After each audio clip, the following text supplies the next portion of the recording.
नमस्कार, चलिए जानते हैं छत्तीसगढ़ की सिलेक्टेड काम की और महत्वपूर्ण 25 बड़ी खबरों को सिर्फ 10 मिनट में।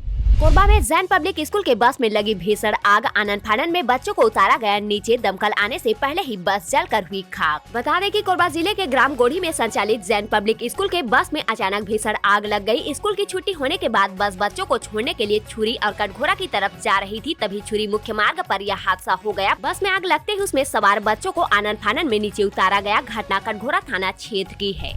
प्रधानमंत्री सीना ठोकर बोलते हैं, लेकिन अडानी के संबंध में चुप्पी। मुख्यमंत्री बोले 70+ के बावजूद दमखम प्रदेश जो सुनना चाहता है वह नहीं बोलती। बता दें कि छत्तीसगढ़ के मुख्यमंत्री भूपेश बघेल ने उद्योगपति गौतम अडानी के मामले पर देश के प्रधानमंत्री नरेंद्र मोदी पर सवाल उठाया है। भेंट मुलाकात कार्यक्रम में मैनपाट जाने से पहले रायपुर में मीडिया से चर्चा करते हुए कहा कि गुरुवार को राज्यसभा में हमारे 70+ उम्र के प्रधानमंत्री ने सीना ठोकर बात की, मगर जो बात कहनी थी उस पर कोई चर्चा नहीं की। कांकेर हादसे में बचा गौतम, वेंटिलेटर पर स्कूली बच्चों से भरे ऑटो को ट्रक ने मारी थी टक्कर, 7 छात्रों की हुई थी मौत। बता दें कि कांकेर के कोरर में हुई भीषण सड़क हादसे में घायल स्कूली छात्र को गुरुवार देर रात को रायपुर लाया गया। 8 साल के गौतम कुमार मंडावी को अम्बेडकर अस्पताल में एडमिट किया गया है। इस सड़क हादसे ने 7 बच्चों की जान ले ली। वही एक बच्चा गौतम और ऑटो का ड्राइवर भावेश गंभीर रूप से घायल हुआ है, जिनका इलाज किया जा रहा है। पुलिस ने आरोपी ट्रक ड्राइवर दीपक साहू को गिरफ्तार कर लिया है। राजभवन को भेजी गई नोटिस पर हाईकोर्ट का स्टे, आरक्षण विधेयक में हस्ताक्षर नहीं करने पर कोर्ट ने भेजा नोटिस। 24 फरवरी को होगी अगली सुनवाई। बता दें कि छत्तीसगढ़ में आरक्षण को लेकर राज्यपाल सचिवालय को दी गई नोटिस पर हाईकोर्ट ने स्टे लगा दिया है। राज्य शासन की याचिका पर राजभवन को नोटिस जारी होने के बाद इसकी संवैधानिकता पर अब सवाल उठ रहे हैं। बता दें कि प्रारंभिक सुनवाई के बाद हाईकोर्ट ने अंतिम तौर पर स्थगन दे दिया है। अब इस केस की सुनवाई 24 फरवरी को होगी। अजय चंद्राकर पर भड़के आबकारी मंत्री। झीरम मामले में कवासी लखमा बोले, मुझे मंत्री बनाने पर उनके पेट में हो रहा दर्द, हारेंगे विधानसभा चुनाव। छत्तीसगढ़ के आबकारी मंत्री कवासी लखमा ने पूर्व मंत्री अजय चंद्राकर के झीरम घटना को लेकर दिए गए बयानों पर पलटवार किया है। लखमा ने कहा कि अजय चंद्राकर को कोई पूछता नहीं है, इसलिए मीडिया में आने के लिए कुछ भी बयान देते रहते हैं। छत्तीसगढ़ के आईएएस को अमित शाह की निजी सचिव बनाया। नीरज बंसोड़ की नियुक्ति को कैबिनेट कमेटी की मंजूरी। बता दें कि छत्तीसगढ़ कैडर के आईएएस अधिकारी नीरज कुमार बंसोड़ को केंद्रीय गृह मंत्री अमित शाह का निजी सचिव बना दिया गया है। कैबिनेट कमेटी की मंजूरी के बाद केंद्रीय क्रमिक विभाग ने गुरुवार को नियुक्ति का आदेश जारी कर दिया। नीरज अगस्त 2022 से ही केंद्रीय प्रतिनियुक्ति पर है। रायपुर के यूथ को मिले 1 crore. Shark tank India show में बोर्ड के मालिक अमन गुप्ता को पसंद आया आइडिया, स्टार्टअप को मिली मदद। बता दें कि भारत के यंग बिजनेस माइंड प्रोत्साहित करने के लिए तैयार किए गए रियलिटी शो में रायपुर के यूथ पहुंचे। इनका दम देखकर और बिजनेस आइडिया को सुनकर शार्क खुद को रोक नहीं सके और इन्हें फंड देने को राजी हो गए। बुक डिपो संचालक के सुसाइड से ठीक पहले का वीडियो। पत्नी से बोला, सूदखोर से परेशान होकर दे रहा हूँ जान, लव यू, अपना ख्याल रखना। बलौदाबाजार धान खरीदी में 45 लाख की हेराफेरी, 2 आरोपी गिरफ्तार। 40 लाख का धान और 5 लाख के बारदाने की पाई गई थी कमी।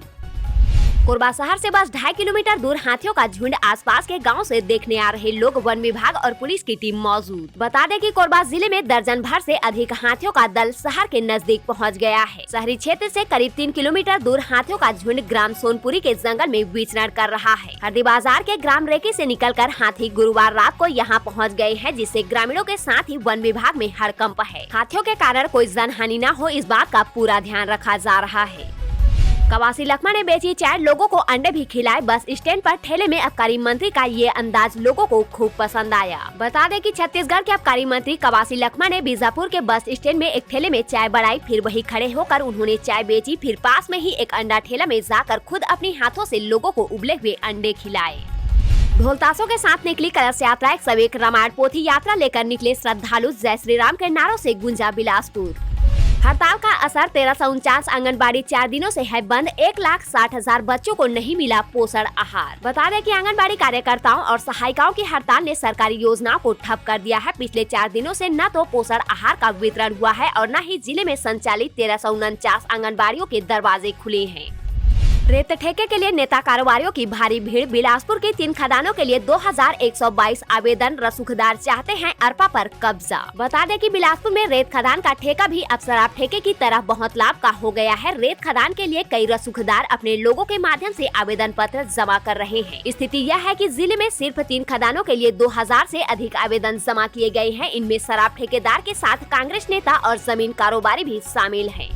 मेरे एक ट्वीट पर नजर रखती है कांग्रेस। पूर्व मुख्यमंत्री डॉक्टर रमन सिंह ने कहा कि झीरम हत्याकांड उनके अंतरकला का है परिणाम। बता दें कि छत्तीसगढ़ के पूर्व मुख्यमंत्री डॉक्टर रमन सिंह ने राजनांदगांव में आयोजित विभिन्न कार्यक्रमों में शिरकत की। गुरुवार को शहर के सन सिटी स्थित अपने निवास में पत्रकारों से चर्चा करते हुए उन्होंने मुख्यमंत्री भूपेश बघेल के झीरम घाटी हमले को लेकर NIA की जाँच पर दिए गए बयानों पर निशाना साधा।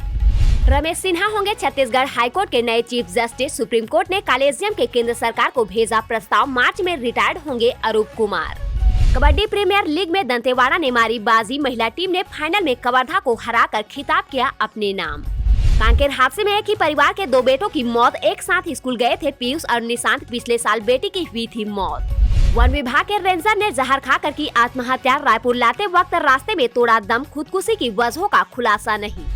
धान खरीदी में किसका पैसा? केंद्र 1 किलो धान भी नहीं खरीदता। मरकाम बोले राज्य सरकार अपने दम पर करती है धान खरीदी। बता दें कि धान खरीदी में पैसा राज्य सरकार देती है या केंद्र सरकार। इस मामले को लेकर भाजपा और कांग्रेस के नेता आमने सामने हैं। अब प्रदेश कांग्रेस अध्यक्ष मोहन मरकाम ने भाजपा प्रमुख अरुण साव के बयानों पर पलटवार किया है। दरअसल अरुण साव ने कहा था कि राज्य में जो भी धान खरीदी जाती है सारा पैसा केंद्र देता है। अब इसके जवाब में मोहन मरकाम ने दावा किया है कि राज्य सरकार अपने दम पर धान खरीदी करती है, केंद्र कुछ भी नहीं करता है। कोरबा में ग्रामीण के घर 3 लाख की चोरी। 55,000 नगद, सोने चांदी के गहने और राशन गायब। घर से थोड़ी ही दूर पर मिला खाली बक्सा। छत्तीसगढ़ में फिर उठा झीरम कांड का मुद्दा। अरुण साव बोले भूपेश बघेल ने कहा था सबूत जेब में लेकर घूम रहा हूं तो अब दे। बता दें कि छत्तीसगढ़ में झीरम मामले को लेकर एक बार फिर से रियासत शुरू हो गई है। भाजपा के प्रदेश अध्यक्ष अरुण साव ने कहा कि चुनाव से पहले भूपेश बघेल कह रहे थे कि मैं झीरम कांड का सबूत जेब में लेकर घूम रहा हूँ और यह भी कहा था कि जब सरकार बनेगी तो सबूत दिखाऊंगा। तो वे अब मुख्यमंत्री है, वे जेब से सबूत निकाल कर दिखाएं। बर्बादी के निशान छोड़ गए। 10 एकड़ क्षेत्र में फसल रौंदा। घरों की बाड़ियों में लगे केला, गन्ना और सब्जियों को चट कर गए। बता दें कि 48 घंटे खमरिया, सीपत, सोठी और नीरतू के जंगल में रहे 11 हाथियों के समूह ने नमूचे क्षेत्र में जमकर तबाही मचाई है। 10 एकड़ खेत में लगे गेहूं, धान और सब्जियों की फसल को खाया, उन्हें रौंदा। रास्ते में जिन जिन ग्रामीणों की बाड़ियों में केला और गन्ना की फसल दिखा उन्हें वे चट कर गए। रात में कटघोरा वन मंडल की ओर जाते हुए उन्होंने यह तबाही मचाई। कोरबा में महंगाई से लोग परेशान। किसान सभा ने केंद्र के बजट का फूका पुतला। बता दें कि छत्तीसगढ़ किसान सभा ने गुरुवार को ग्रामीण क्षेत्रों में केंद्रीय बजट को जन विरोधी बताते हुए पुतला फूका और काला दिवस मनाया। किसान सभा के जिला अध्यक्ष जवाहर सिंह और सचिव प्रशांत झा ने कहा कि देश आर्थिक मंदी के दौर से गुजर रहा है। शिक्षा नीति 2020 छत्तीसगढ़ में तीसरी तक के 40% बच्चे ठीक से पढ़ना लिखना नहीं जानते। 4000 बालवाड़ियां इसी सेशन से 46 हफ्ते तक पढ़ाएंगे मास्टर कोर्स। योजना पर सुस्ती। 67 अवैध निर्माण अब होंगे नियमित। 450 लोगों को थमाया गया नोटिस। बता दें कि प्रदेश सरकार ने जुलाई 2022 से पूर्व निजी जमीन पर कराए गए अवैध निर्माण यानी अनुमति से अधिक या बिना अनुमति के कराए गए निर्माण को नियमित करने के लिए योजना शुरू की। नवंबर में मुख्यमंत्री ने नियमितीकरण के काम में तेजी लाने के निर्देश दिए, लेकिन 4 महीने बाद कलेक्टर की अध्यक्षता वाली कमेटी ने 67 आवेदनों को मंजूरी दी है। अकलतरा में पति, सास और ससुर तीनों गिरफ्तार। विवाह के 7 महीने में ही महिला ने लगाई फांसी। बता दें कि शादी के कुछ माह गुजर जाने के बाद अंधियारीपाट में रहने वाली विवाहिता के पति, सास और ससुर दहेज में नई बाइक और रुपए की मांग कर प्रताड़ित करने लगी। लगातार प्रताड़ना से तंग आकर विवाहिता ने फांसी लगाकर आत्महत्या कर ली। नवविवाहिता की मौत के बाद पुलिस ने इस मामले में आरोपी पति, सास और ससुर को दहेज हत्या के आरोप में गिरफ्तार किया है। मामला अकलतरा थाना क्षेत्र का है। मौसम का हाल। रात का पारा सामान्य से 2 डिग्री कम, दिन का 3 डिग्री ज्यादा। बता दें कि गुरुवार को अधिकतम तापमान 31 डिग्री व न्यूनतम तापमान 13 डिग्री रहा। बुधवार की तुलना में अधिकतम तापमान 1 डिग्री कम जबकि न्यूनतम तापमान 1 डिग्री ज्यादा रहा।